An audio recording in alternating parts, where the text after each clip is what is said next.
মামলার জট কমানো এবং জামিন প্রক্রিয়াকে আরও দ্রুত, সহজ ও স্বচ্ছ করতে দেশের নতুন 12টি জেলায় ইবেইল বন্ড পদ্ধতির উদ্বোধন করা হয়েছে। বৃহস্পতিবার সকালে সচিবালয় থেকে এক ভার্চুয়াল অনুষ্ঠানের মাধ্যমে এ কার্যক্রমের আনুষ্ঠানিক উদ্বোধন করেন আইন, বিচার ও সংসদ বিষয়ক মন্ত্রী মোহাম্মদ আসাদুজ্জামান।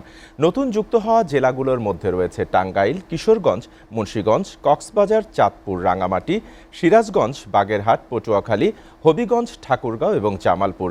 উদ্বোধনী বক্তব্যে আইনমন্ত্রী জানান, এই প্রযুক্তি নির্ভর সেবার মাধ্যমে বিচার প্রার্থীরা দীর্ঘদিনের ভোগান্তি থেকে মুক্তি পাবেন এবং মাত্র এক ক্লিকেই জামিনের যাবতীয় প্রক্রিয়া সম্পন্ন করা সম্ভব হবে।